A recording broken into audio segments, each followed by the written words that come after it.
Greetings. I'm Ann Huang, Executive Director of World Arts West.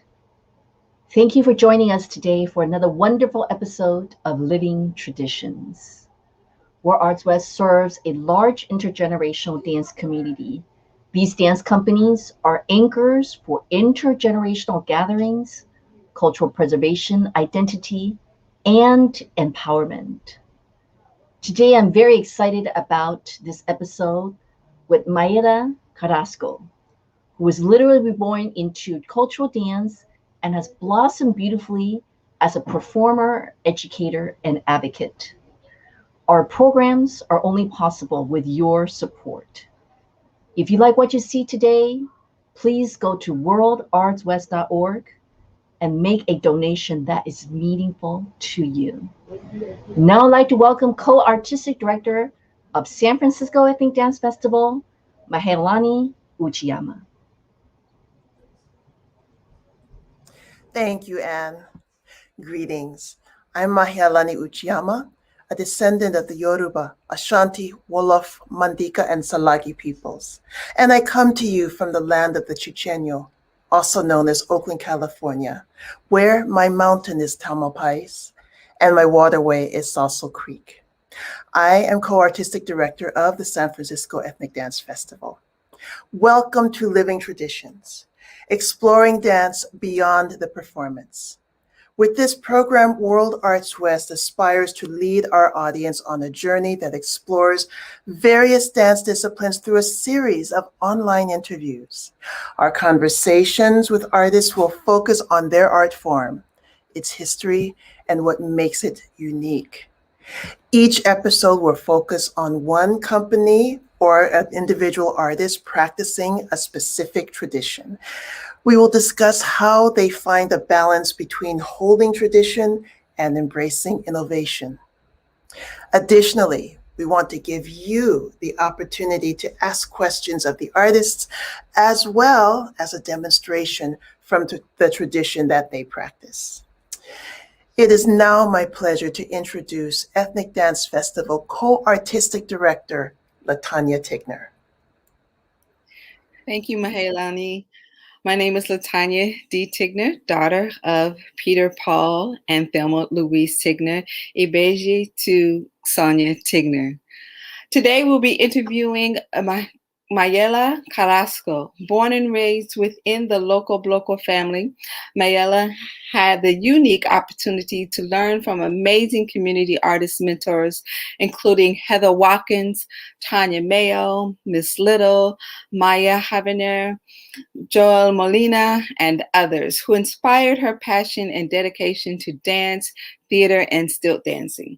As a teenager, she started to make adult dance classes studying under masters including Tania Santiago, Metzi Henriquez,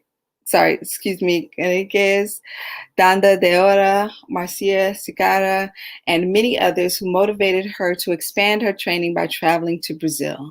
In 2010, Mayella started teaching dance, stilt dancing, through different nonprofit organizations such as Loco Bloco, Arts Ed Intersections for the Art, Performing Arts Workshop, Melrose Leadership Academy, Get Empowered, and ABADA Capoeira. In addition to teaching dance, she spent years learning the art of costume design and production from local artists. I am delighted today to welcome Mayella Carrasco. Hello. Hi, everybody. How are you? I'm doing well. Thank you so much for having me. I'm super honored and I feel super privileged to be here with y'all. We are so delighted to have this time with you, Mayella. Thank you so much for being here. And I just want to mention before we get into our conversation that we'd like for our audiences to consider making a donation to World Arts West. All right, Mayella, what was it like growing up in a family of artists? Yeah, so I feel extremely lucky and honored to have been born into the family I've been born into. At that time, Loco Bloco had already existed for about a year. So I always say that Loco Bloco is 1 year older than me. I'm 26, so Loco Bloco's 27. It's like my older sister. And yeah, so Loco Bloco was founded by Jose Carrasco, Carla Castillo, Heather Watkins, and Tanya Mayo, and many others who are now really, they're leaders in our community to this day. And for me, my memories as a young child is just kind of seeing all these like big people that I would just look up to, and I wanted to be exactly like them, and I would try to follow them around in rehearsals. And there's a few pictures of that. People that I would look up to, like Christina Allen, Jasmine, and many others. And that really inspired me to pursue dance and arts. Loco Bloco didn't just do dance, right? They also had percussion. They also did visual arts.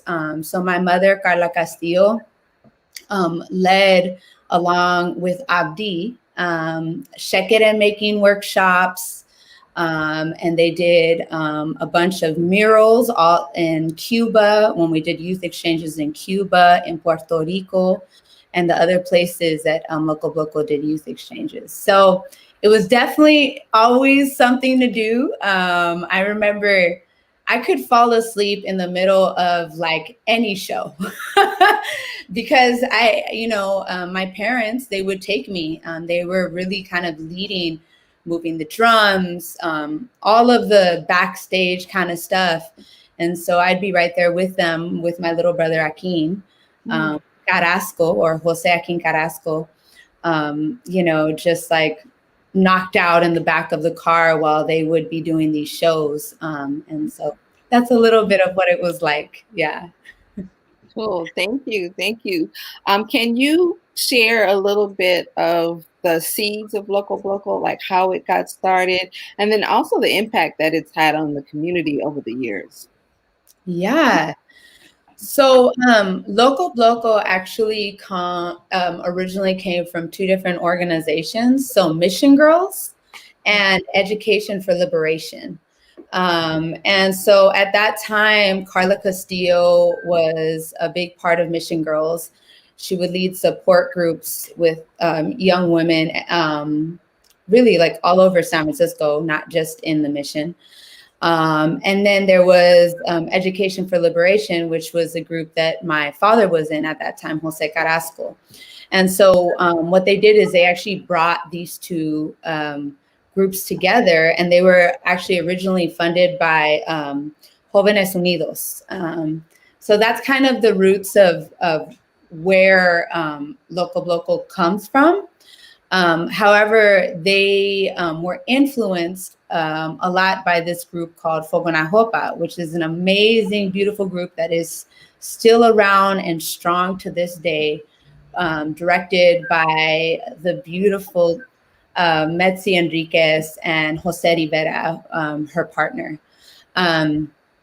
So what they did is they actually did a year with Fogo. And then after that, they were able to really be their own contingent. And through that process, they met someone that Layla Jenkins, who really pointed them in the direction of Afro-Brazilian arts. They were kind of, there was Afro-Cuban, was definitely a part of Loco Bloco, and it still is to this day. But because of the instrumentation of Afro-Brazilian music, Layla Jenkins kind of pointed them in the direction and actually introduced them to someone that's very special to me, Heather Watkins, who was actually the first artistic director for Loco Bloco. And she can dance, she can sing, she could play several different instruments. She's also an amazing visual artist and did many of the t-shirts for Loco Bloco and flyers. And so really they just became this team and a family, a collective of artists. Later, we had Tanya Mayo, who joined, who was also a founder. And then we had all these, like, I call them like godmothers. So Patricia Ovando, Erika Roman, all of these people that are working in the community to this day. Beautiful, beautiful. Thank you. So how did your parents get interested? Like what was that seed that got them involved in Afro-Brazilian dance and music? Yeah. So my father, he was actually born in Chicago, but at a very early age, his family moved to Baton Rouge, Louisiana. And his family was really into Mardi Gras. And his mother would make him costumes, the whole family costumes. He has 9 siblings. And so that's where my father, where Jose Carrasco really got into this tradition of really Carnaval, Mardi Gras. It all kind of comes from the same root, which is the African roots, right? And so he had already experienced that. And he was also, at a very young age, he started to lead protests. At his time, he was actually one of the only Latinos in his community back in Baton Rouge. And so he had this really different experience where he didn't quite fit into the white population and he didn't quite fit into the African-American population. And so he was so that really kind of shaped how he saw the world. And later he moved to San Francisco, to California. And he continued on this tradition. He would take classes at City College, Afro-Haitian classes, and studied under Carlos Aceituno for a second, and many other really important leaders in ethnic dances at that time. Carla Castillo, my mother, she was born in Guatemala, and she also came here at a very young age. And she started her art, I believe, in her teenage years, visual arts, and through SF State, through, I think, ethnic studies. She started to take Afro-Haitian classes at SF State, as well as visual arts classes. And so they were kind of doing many different things. It wasn't just Afro-Brazilian. It was all these different things, and also keeping that activism that was really important to them, and that was fundamental to their relationship and also to the creation of Loco Bloco, which was politicizing youth, right, of color in the mission. Great, thank you. How has Loco Bloco continued that legacy of activism, like empowering youth and coming up in that organization? How did it empower you, and how has that lent itself to your role as a teacher and as a mentor also? Yeah, so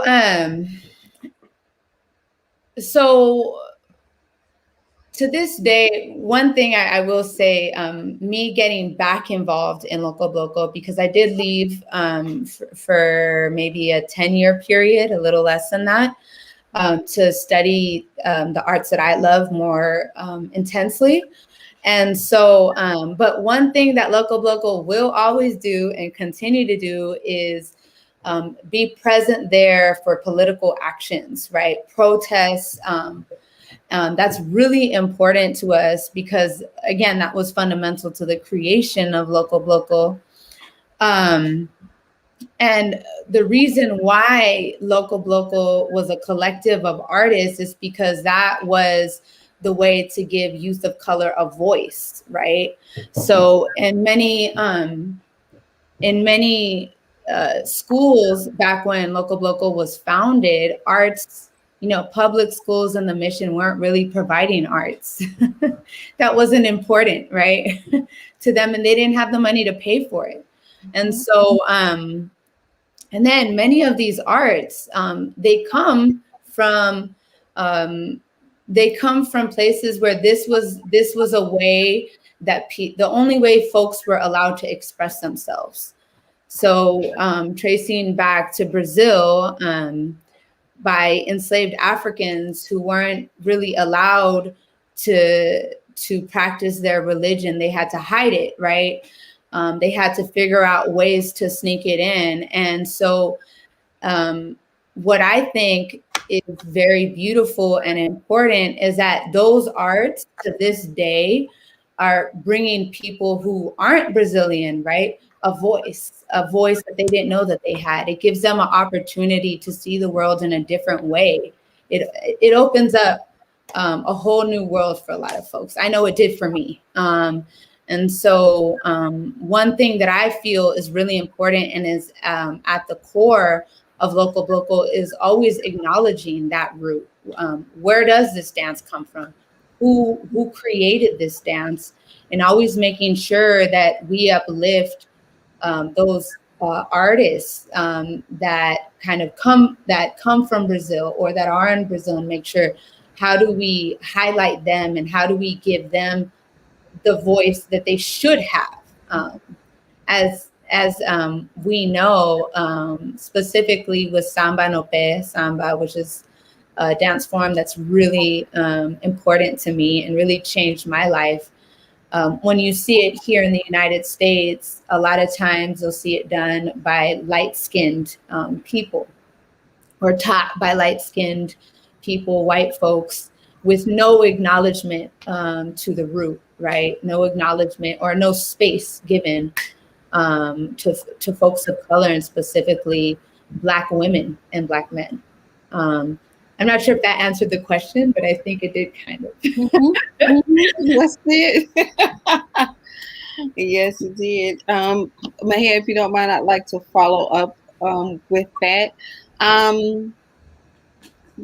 know you've traveled and you've studied in Brazil. What was your experience like in Brazil? And what if there's innovations in the I guess, like, did you see any shifts in the dance forms there while you were there, and what was that like while you were there? It was definitely a life-changing experience for me. So before I sort of lived there, I actually kind of traveled back and forth a few times. The first time I traveled to Brazil, I think I was 17, and I actually traveled with Tania Santiago, which is a very important person to me. She was my first teacher at the age of, I think, 11. And so she took me and a group Bahia, Brazil. And for me, from day one, it was definitely like, oh my gosh, this is what this means. This is what that means. I really believe that if you're studying any sort of ethnic dance, you have to go to the place of its origin to really understand why this is important, right? It's not just about, looking in the mirror in dance class and this like really nice studio, right? Because these dances, they come from the streets, they come from the hulas, right? And it's really important to like stay connected with that. And like everything, I think, in life, is things are always evolving and changing. So one thing that I learned is the samba that I had learned, a while ago in Brazil. By the time I got to Rio, it was way different. There was a whole different flavor, right? I think a lot of times we get, especially in the United States, because we're kind of separate. Obviously, we're separated. We got so stuck in what used to be 10 years ago. And if you're not doing your research, if you're not studying, you can kind of get lost in that. And so when I went to Brazil, I just saw this kind of almost whole new dance, for me at least, that involved so much technique. I think a lot of times people say because it's an ethnic dance that there's no technique to it, or you don't have to like really study it that much, which I think is totally false. I think Samba no Pé, what is happening right now in Rio de Janeiro, is that it's like ballet. The way the arm movements, you have to study it just as much as you would study ballet. You have to dedicate just as much time as you would dedicate to ballet. And that's something that I didn't really understand, right? And going to Brazil really taught me that. And studying under these amazing teachers, but also dancing next to these brilliant dancers who were all half my age, and seeing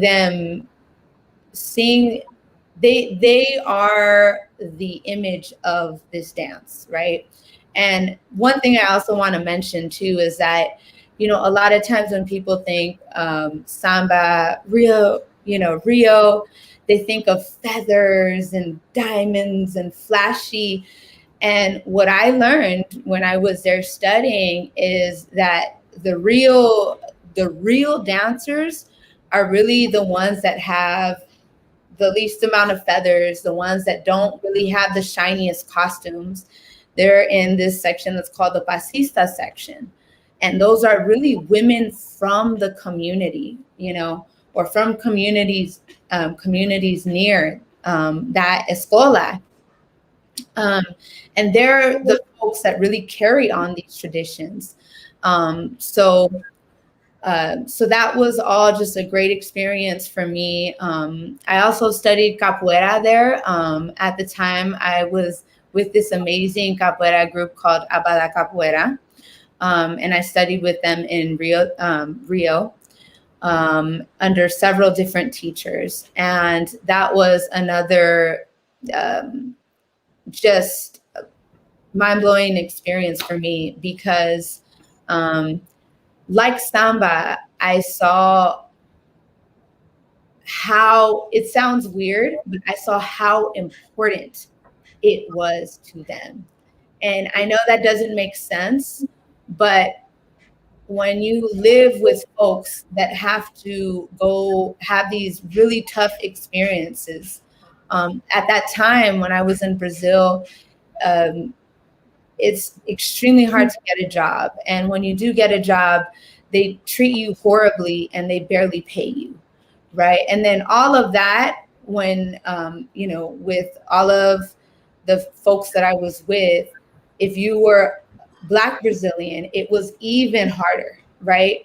So what that meant is when you would go to these capoeira classes or samba classes, you really felt how this was that one thing that they were looking forward to, all the students, that one thing where they knew they could be themselves, where they could be this amazing dancer and personality, where they could be this person that did crazy flips, right? And they couldn't do that, they weren't seen as important in other places in their life. And so that is something that to this day gives me shivers. It's hard to explain, but it really helped me understand how important these traditions are. And it really made those traditions so much more important to me and how I teach them and how I communicate about them. So sorry, I know that was a very long response, but that was perfect. It was. And it made perfect sense. It made sense. Yeah, absolutely. So I'm wondering, I really appreciate your statement about if you're studying a culturally specific dance, you really do need to visit the place where it originated from. I'm wondering if you, and also listening to your description about how things are in Brazil, what advice you would have for dancers, for artists here who are attracted to a dance form that they weren't born into, who may not have the opportunity to go to a place like that. What advice could you offer to such a person here in terms of their approach to a culturally specific form of dance or music? Yeah. So so I think it's, first off, like, always like go to the source. And when I say that, is like, who in the Bay is, has been here forever and has been teaching and holding it down for that culture, and really like giving that person their props and going to those classes and supporting those artists. So Tania Santiago, right, teaches with ODC and on her own. You have Brasarchi that is doing so much amazing work and is consistently bringing artists from Brazil. And there's many other artists that I know I'm probably forgetting who exactly they are, but looking at all your local dance studios, right? And also, I just have to say this is dance classes are a lot of money. That's not, for the average person, especially if you're coming from the community, it is not cheap. For me, the way that I was able to afford a lot of these classes is I worked there. So I did a work exchange, right?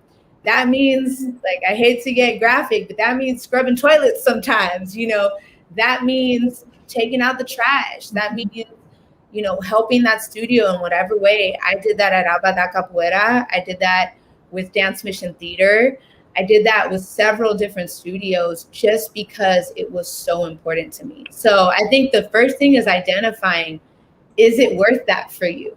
And if it is, like, you can figure out a way to do it.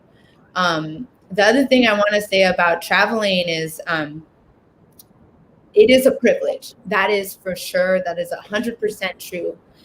And also, if you really want to study something, if you really want to commit to it and better yourself, there's ways that you prioritize that. So for me, I hate to say this like this, but it wasn't about always having the cutest clothes and having this and that and the nicest shoes. No, I was like, I need to save up to go to Brazil with Tania Santiago. So I'm going to be working at studios. I'm going to be, figuring out ways to make it work. Because I know as artists, we don't get paid that much to do what we do, right?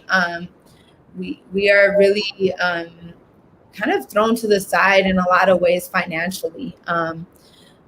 So that's just a piece of advice I'd give to anybody that wants to make it work, is you can make it work. The other piece of advice is that something that I think is super important about Loco Bloco, and I'm very excited to bring back, is the youth exchanges. Exactly for that purpose, is that youth of color coming from the community don't have the means, most of the times do not have the means to travel to Cuba, to travel to Puerto Rico, to go to Guatemala. And what Loco Bloco did is we would fundraise in these ways. We would make collares, we'd make necklaces, we'd do shows. I remember several times I did stilt walking for a long time. And our teacher, we would walk around the mission and we would stop at cafes and start dancing. And we'd put a hat out and people would give us tips. And that's what we would use to travel or to pay for our carnival costume. And so that's one thing I just have to mention that is also so magical about Loco Bloco, and something that we're definitely bringing back. Of course, thinking about COVID-19 and the impacts that it's had. So how to make that happen. But I think those are a few tips for up and coming artists, for artists even in my position, is just to prioritize and you know, if you really want it, there's a way to make it happen. And you just got to find those folks that are going to motivate you and help you get there. And luckily, I had those folks very close to me. So, yeah. Beautiful. That's beautiful. So now we'd like to transition into our short presentation, little dance lesson here.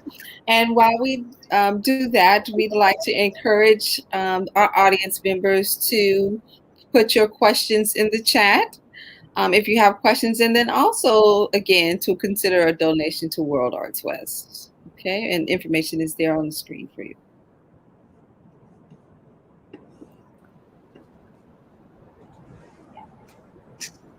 Hi, you guys.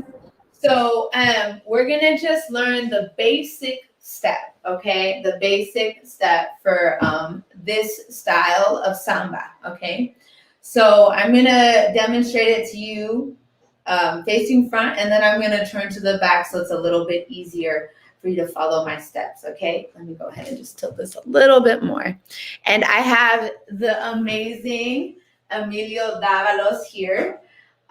He's here on the tantan, and he's going to accompany me today. He's also my coworker and instructor for Loco Bloco and a rising star. Okay, so I'm just going to explain it first. So you're going to step, okay, with whichever foot is easiest. I always start with my right, okay? So you're going to step 1, 2, 3, okay? Do it again.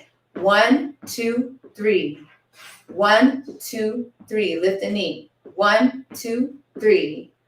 1, 2, 3. 1, 2, 3. 5, 6, 7, 8. Okay, I'm going to turn around and we're going to do it with a little bit of music. Okay? All right, live percussion. Okay? 5, 6, 7, go. 1, 2, 3. 1, 2, 3. 1, 2, 3. 1, 2, 3. 1, 2, 3. 1, 2, 3. Keep going. 5, 4, 3, 2, 1, and stop. Okay, so we're gonna do it a little bit slower, okay, just for you guys to get that one step down. So it's in 3, okay? Make sure I'm on time. Okay, so let's do it one more time, a little bit slower. 5, 6, 7, go. 1, 2, 3. 1, 2, 3. Add your hands in. 1, 2, 3. Lift the knee. 1, 2, 3. 1, 2, 3. 1, 2, 3. 1, 2, 3. 1, 2, 3. 1, 2, 3. 1, 2, 3. 2, 3. 5, 4, 3, 2, 1, 0, and stop. Cool. Okay, we're gonna speed it up just a little, okay? Usually we do have arms, okay? But I want you to just, for right now, just let them hang down, okay? I don't want to overcomplicate it today. So just a little bit faster. Ready? 5, 6, 7, go. 1, 2, 3. 1, 2, 3. Bring your hands. 1, 2, 3. 1, 2, 3. 1, 2, 3. 1, 2, 3. Pop them out to the side. 1, 2, 3. 1, 2, 3. 5, 4, 3, 2, 1, 0, and stop. Okay, we're gonna go a little bit faster, okay? We're gonna get you sweating today. A little bit faster. Ready? 5, 6, 7, go. 1, 2, 3. 1, 2, 3. 1, 2, 3. 1, 2, 3. 1, 2, 3. 1, 2, 3. 1, 2, 3. 1, 2, 3. 1, 2, 3. 1, 2, 3. 5, 4, 3, 2, 1, 0, and stop. Okay. We're gonna add a little something in there, okay? I want you guys to step to the back now, okay? So you're gonna go 1, 2, 3. 1, 2, 3. And every time you step back, your hip pops to the side like that. 1, 2, 3. 1, 2, 3. 1, 2, 3. 1, 2, 3. 1, 2, 3. Okay? I'm gonna turn around real quickly. So we're gonna start right with our right side. 1, 2, 3. 1, 2, 3. 1, 2, 3. 1, 2, 3. 1, 2, 3. 5, 4, 3, 2, 1, 0, and stop. Okay, we're gonna do this music. We're gonna go back slow, and then we're gonna speed it up, okay? 5, 6, 7, go. 1, 2, 3. 1, 2, 3. 1, 2, 3. 1, 2, 3. 1, 2, 3. 1, 2, 3. 1, 2, 3. 1, 2, 3. 1, 2, 3. 1, 2, 3. 1, 2, 3. Keep going. 5, 5, 4, 3, 2, 1, 0, and stop. Okay, we're gonna speed it up. Yeah? You guys ready? Let's go. 5, 6, 7, go. 1, 2, 3. 1, 2, 3. 1, 2, 3. 1, 2, 3. 1, 2, 3. 1, 2, 3. 1, 2, 3. 1, 2, 3. 1, 2, 3. Okay, we're gonna go faster right here and go. Bop, bop, bop, bop, bop, bop. 1, 2, 3. 1, 2, 3. 1, 2, 3. 1, 2, 3. 1, 2, 3. 1, 2, 3. 1, 2, 3. 1, 2, 3. Keep going. I'm gonna pace. 1, 2, 3. Bop, bop, bop, bop, bop, bop, bop, bop. 5, 4, 3, 2, 1. Stop. Okay. We're gonna go a little bit. We're gonna go a little bit more. So now I want you guys to, if you can, okay, you're going to go into your releve slightly, okay? Yeah, so you're gonna just press up, yeah? So right now we're learning the feminine, sorry, folks are asking me questions. So this is Emilio Dávalos, yes. And want to say hi? Hello. Hi, everyone. Yeah. So we're going to do the same exact thing, but you're going to be up in your releve, okay, on the balls of your feet. So still 1, 2, 3, 1, 2, 3, 1, 2, 3, 1, 2, 3. Okay, just try it out. You're going to get it. Don't worry. Let's go. 5, 6, 7, go. 1, 2, 3. 1, 2, 3. 1, 2, 3. 1, 2, 3. 1, 2, 3. 1, 2, 3. 1, 2, 3. 1, 2, 3. 5, 4, 3, 2, 1. Now we're gonna go fluid. 1, 2, 1, 2, 1, 2, 1, 2. Keep going. I'm gonna face you. 1, 2, 1, 2, 1, 2. If you can, we're gonna add your arms in. Opposite, opposite, opposite. I'm gonna turn around so it's a little easier.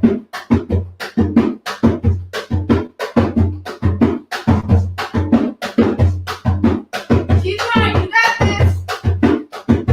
5, 4, 3, 2, 1, and stop. Good job, you guys. So we're going to do this one more time. If you're not out of breath, then you're not doing it right. Okay, so really thinking about, right, that back, right, and popping the hips out, popping the hips out. and your arms go opposite, okay? So just like when you're walking, right? We don't walk like this. We go opposites, right? So we walk like this. Samba, we do the same thing. Opposite, opposite. If it helps, you could try to touch your knee to remind yourself, okay? This is also similar to Jenga. Jenga, we also do opposite, right? Opposite leg and hand, right?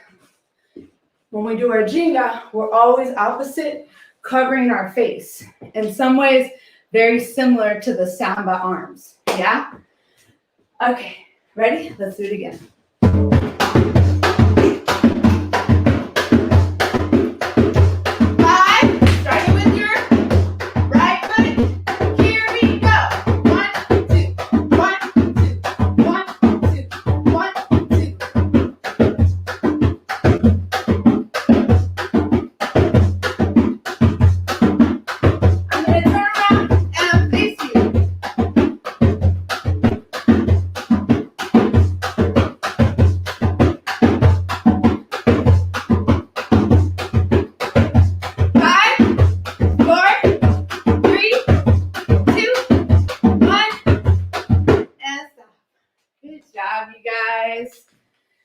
Okay, last thing, we're gonna do one thing that's really important to remember about any dance that you practice, especially if you're starting to practice it a lot, right? So more than twice a week, is to protect your joints, right? Protect your joints and protect your muscles from strain. For Samba, we use this up. So it's a lot of work on our calves and our quads, right? So just, I have to say this as a teacher, to remember to do some of these sort of stretches before and after. If you ever want to practice this on your own, or if you want to go to a Samba class, to always make sure to warm up and cool down. A lot of times, teachers don't always do that with this genre because we don't have long classes. So you want to make sure that you're always stretching your legs out, stretching your calves out in specific. And yeah, thank you so much. Thank you, Emilio Davalos, for being here. And that's it for our demo. Thank you so much. I wish I had you as a teacher because the get in where you fit in was real back in the day for me. Hey. I was like, is the foot going back or is it going, what? Is it, what? You know, that, oh, wow. Thank you. Thank you so much. I have a, Mahia, did you want to go ahead and ask that? Sure. We do have a question from Sonia Di Pina. Mayela, can you tell us a little bit about your recent project, Mujeres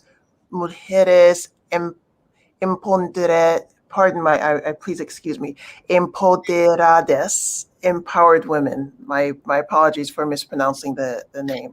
But could you tell us about, I hope you know what I'm asking. Yes, Can yes. you tell us about that, please? No problem.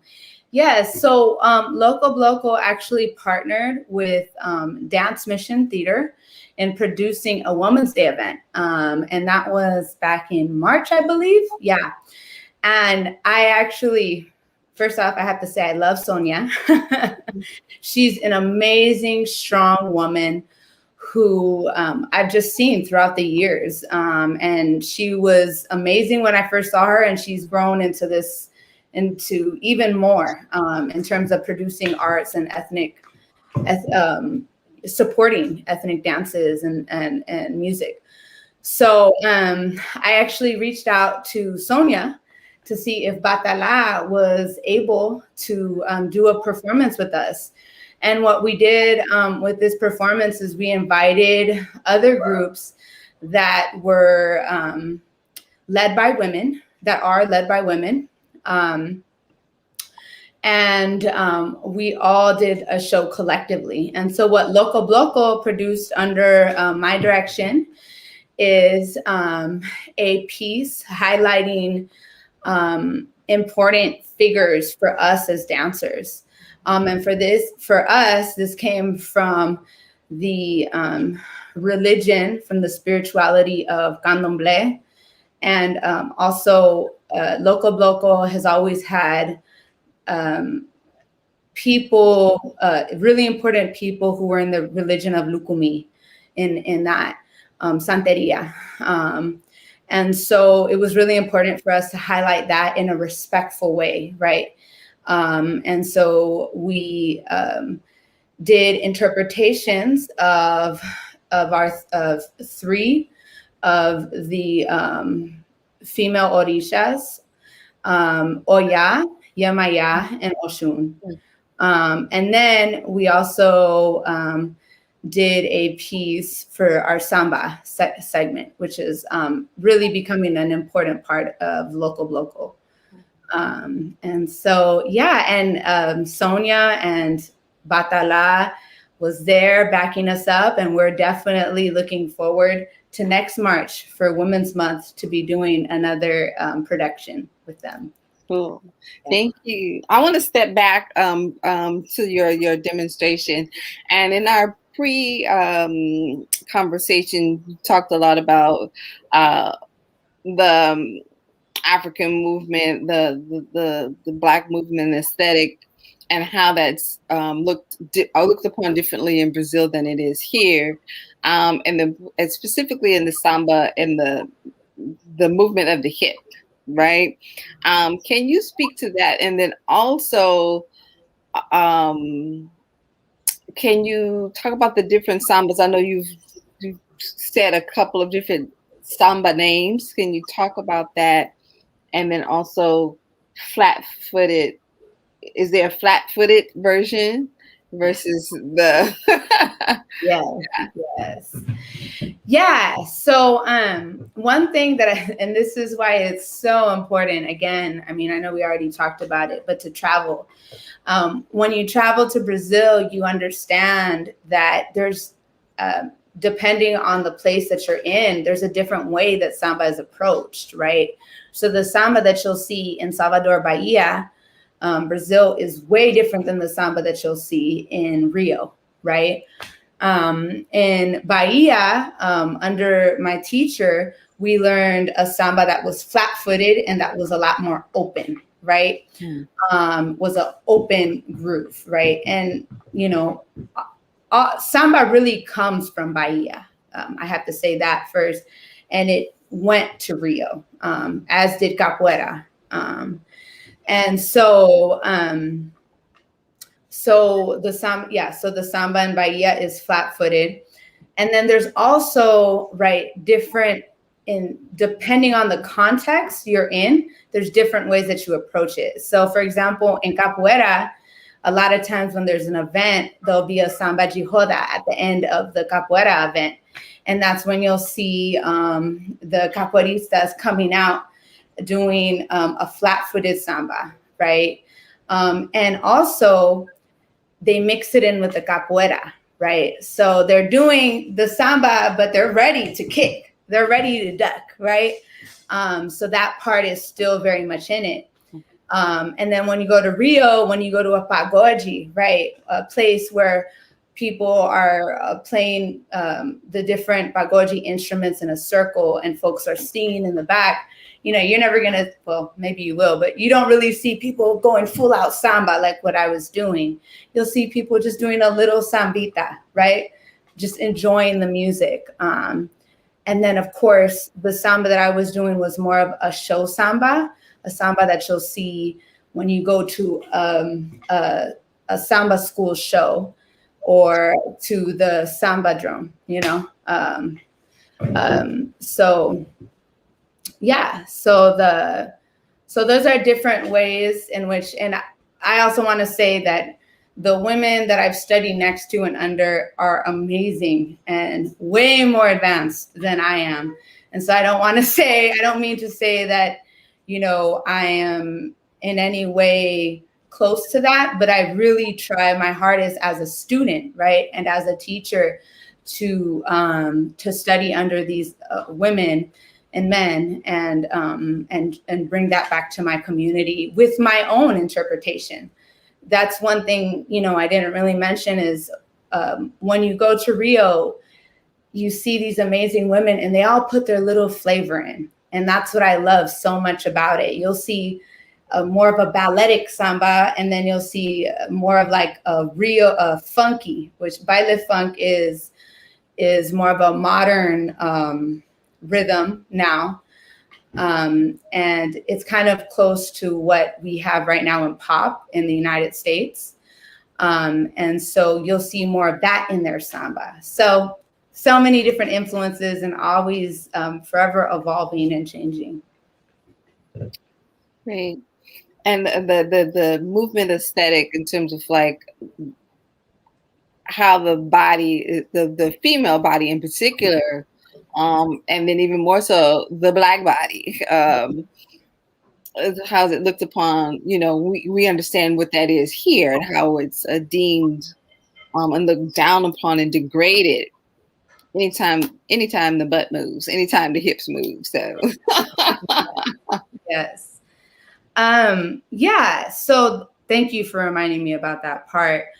I think that, so I do want to say, in some ways, unfortunately, there is similarities between Brazil and the United States.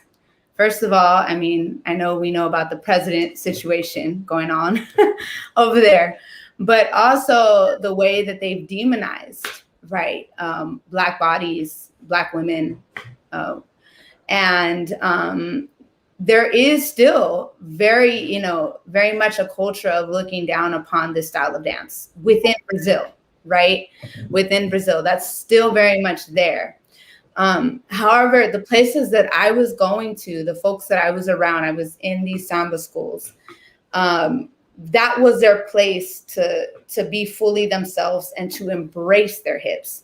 And this is not just the pencil, the skinny woman. This is women of all shapes and sizes that do this dance and that wear little shorts and that wear, all these beautiful outfits, right?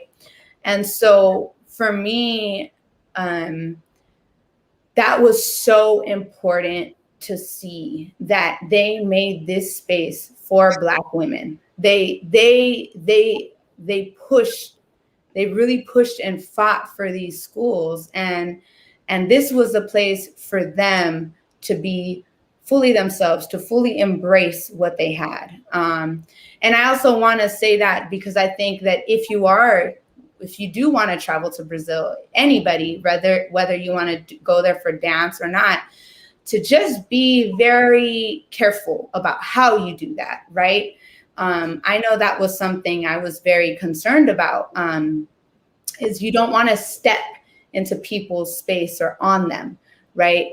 It's always about entering and asking for permission and being there and being a part of it, not trying to be the center, right? Being one of the dancers on the side. And that's something that I think is so important. And every time I go to Brazil and go to these schools, is I always make sure that I try to do it in the most respectful way. And I think here in the United States, it's really important to continue that tradition, right? So we already know, like, gentrification in the Mission is a huge issue in Oakland, in a lot of places. And so for those folks that are coming into our communities, is how do you make sure, if you want to participate, that's fine, but how do you make sure to keep that space first and foremost for folks of color who really need it, who cannot afford to do all the things that maybe those, these new folks are able to do. So how do we step into spaces respectfully? It's beautiful. Thank you. Mayella, thank you so much for being with us this evening. What a treat this has been. Thank you for participating in Living Traditions and sharing your wealth of knowledge with us. Thank you so much. I am so honored again. And to even be interviewed by all these strong, amazing women of color is just, I couldn't have imagined it even happening. So thank you. And to know that, you know, it's a small world, and a lot of those people that are my teachers, I'm sure at some point dance next to you all, you know, and it's just an honor and a privilege. Thank you. Thank you. Thank you so much. And it's my pleasure to bring again back Anne Huang. Wow, thank you so much, Mayela, Mahea, Latanya. What a rich conversation. I was really listening attentively, and amazing to hear about all this history, the connecting the many teachers that I personally studied with over the years. So important to share and document these stories. If you enjoyed this program, please consider making a donation to World Arts West. Living Traditions will return again in July. Please go to worldartswest.org, sign up on the mailing list to receive information about our future programs. And we will see you next time. Bye-bye.